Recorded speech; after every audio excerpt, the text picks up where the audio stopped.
Radiation with wavelength this assume a metal surface of produce photoelectron. The electron are made to enter a uniform magnetic field of this.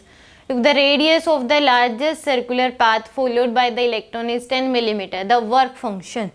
तो यानी कि electron निकलते ही magnetic field में enter कर रहे हैं और सर्कुलर पाथ फ्लो कर रहे हैं, तो यहाँ से हमारे पास काइनेटिक एनर्जी ऑफ इलेक्ट्रॉन आ जाएगी। जैसे ही इलेक्ट्रॉन निकले, मैग्नेटिक फील्ड थी, मैग्नेटिक फील्ड और वेलोसिटी के बीच एंगल 90 डिग्री है, तो पाथ सर्कुलर बन रहा है, तो उनकी किस काइनेटिक एनर्जी से वो बाहर निकलेंगे वो पता लग जाएगा इस इन्फॉर्मेशन से।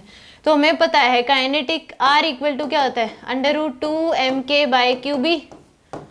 तो यहाँ से k दोनों साइड स्क्वायर कर दो, R square equal to 2mk/q²b²।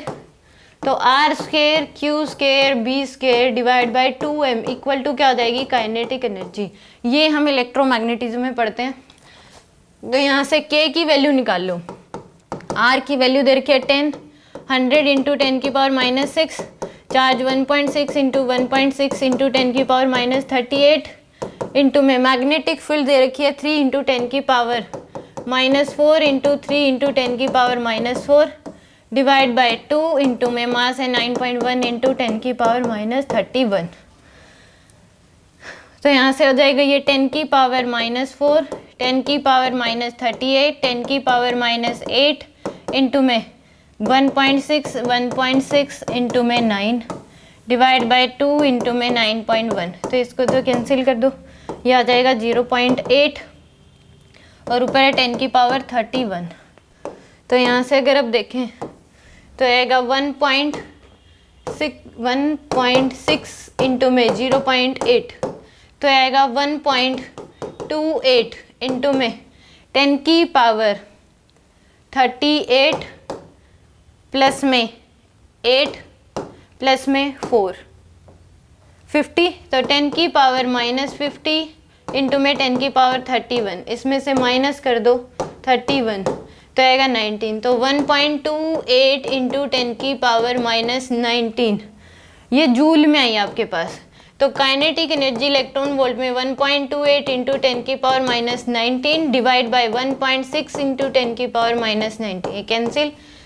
अब 1.28 डिवाइड बाय 1.6 तो आएगी 0.8 इलेक्ट्रॉन वोल्ट। ये आपके पास क्या होगी, काइनेटिक एनर्जी। तो और फोटोन की एनर्जी आ जाएगी आपके पास 124, हम यह आ जाएगी hc बाय लैम्डा। h की value 6.63 into 10⁻⁻34 into 3 into 10⁻8 divide by 6561 into 10⁻⁻10, ये तो जूल में होगी, इंटू में 1.6 इंटू 10⁻⁻19, ये इलेक्ट्रॉन वोल्ट में आ जाएगी आपके पास। तो 6.63 इंटू में 3 डिवाइड बाय में 6561, यह आ गया आपके पास डिवाइड 1.6, तो आएगा 0.00189 इंटू में 10 की पावर, यह जाएगा 29 है, तो 29 प्लस में 8 37, तो यानी कि 10 की पावर क्या हो जाएगा, प्लस का 3 हो जाएगा।